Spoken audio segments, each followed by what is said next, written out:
The theme is loud and clear. Right? It's all about multi-channel retail, all the interesting things that you guys as retailers can do to reach out to the customer.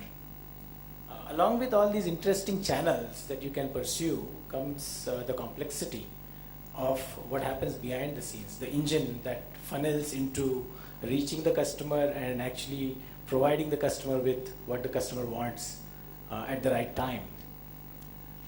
That's the supply chain piece that we're going to talk about today. I've spent a lot of time in supply chain, and I kind of went back to the early .com days when I heard about all of the multi-channel stuff that was being talked about in the morning. Recollected some very interesting case studies at that time in the .com days when almost every retailer wanted to have a .com part of their organization. So if you remember Toys R Us, toysrus.com, Barnes and Nobles, barnesandnobles.com. Technology was there. Folks were looking at this as a vision to go and seek out better market, right? Reach out to customer in different ways. And some of the challenges that they encountered at that time are still there today. They're not technology challenges per se, they are also strategic challenges. We'll be addressing some of those today in the discussion. For example, order fulfillment, inventory management, reverse logistics, warehouse management, transportation management, right? If you as a retailer are reaching out to the customer in different ways, how should you organize yourself to be efficient, effective in this? A simple example, right? Inventory. Do you want to carry it separately for all your channels or a common inventory pool, right? All of these are very strategic decisions. We have a very eminent panel here, and I'm going to be asking some pointed questions. You guys are feel free to also raise your hand and ask these as we go through. It's going to be fairly interactive. Just to maintain the structure and the time limit though, what I'm going to suggest is the following. We have 4 important topics. In each topic, we will first take the questions here and the discussion here, and afterwards, after the topic is almost over, I'll ask for the audience questions as well. That way we can keep spreading it out. So the first one is about order fulfillment. I'll start with a very generic question, right? With the multi-channel approach to reaching customers, what are the challenges that a supply chain head is facing today who's working for a retail company that's going through multiple channels? Samson, do you want to kind of take a first crack at it? Thanks, Anand. See, people who were in the earlier session about mobility and about multi-channel would relate to this answer might be slightly better, but all retailers are pretty much having now an online as well as a mobility presence, or if they don't have it now, they're working on it.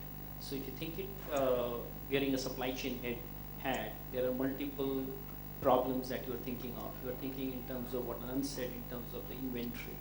Right? Inventory, generally, best practice-wise, it needs to be obviously kept together so that you don't end up with having inventory at all the places. But as soon as you do B2B, B2C, the way fulfillment happens is totally different. And there comes the interesting conundrum of moving inventory closer to consumption places to just ensure that the value proposition you're giving to a consumer, whether it is in terms of next day delivery, 3 days delivery, which by the way I don't agree with, but it cannot be 10 days too, right? So centralized inventory, decentralized inventory, the whole fulfillment process of B2B, B2C being very, very different is typically the challenges. I would say, Anand, I'll leave it to the other panel members to jump in and we can take other points that gets left out. Anybody else want to take that, to add to that? Hi. If I wear a consultant hat for a little while, look at what we are hearing from large retailers. As you talk about omni-channel distribution or omni-channel retailing, it opens up a huge channel of order explosion, as well as with that poses a huge challenge of fulfilling those orders. And as he rightly said, the moment that you are into a B2B or a B2C kind of a scenario, the supply chain person, if you talk to in the industry today, has the biggest problem of looking at how do I prioritize the movement of my stock? How do I ensure at the same time that I optimize my transportation so that I don't load any extra cost on that? And I operate a very lean and thin supply chain because my margins are anyway becoming wafer thin day by day. So, with any new thing that happens, I think, there are 3 new challenges that also comes up. So, I'll give you an example, I'm unable to name the company, but it's a pretty large house who are into office automation products, stationaries, etc. They were primarily a B2B to start with, and then moved into B2C. The moment they moved into B2C, the biggest challenge that came to them was they were at one point in time unable to fulfill the demand through B2B, and with B2C, the amount of order explosion that happened, they didn't know what to do. And to start with, there was a customer issue because a lot of grievance and complaints coming in that I ordered something, it is not coming. I ordered something, a wrong shipment is coming.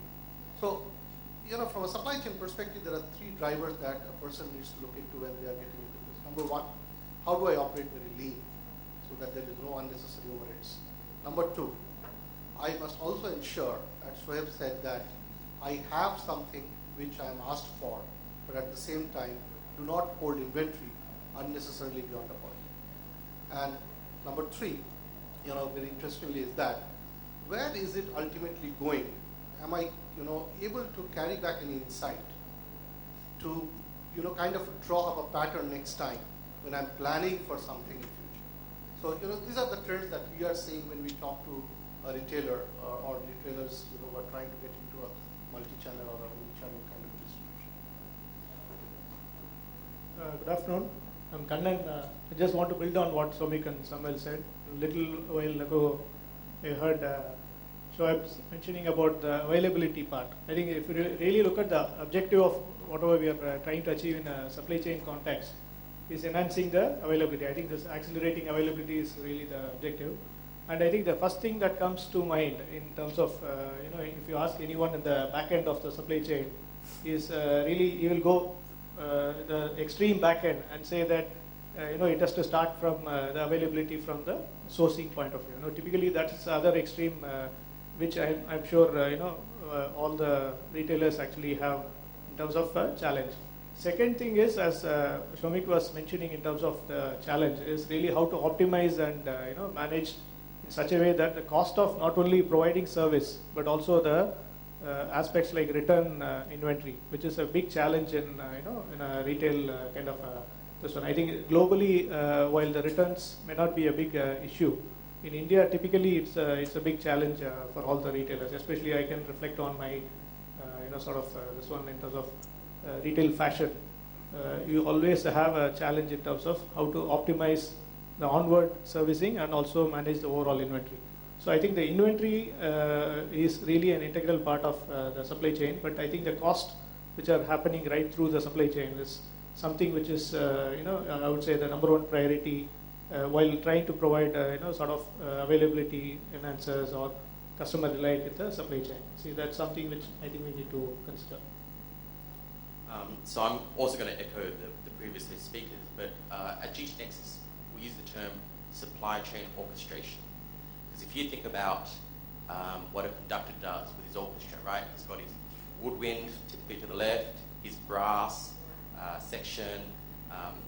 He needs to orchestrate all of those such that everything's in harmony, everything's on time and in tune. And that's exactly what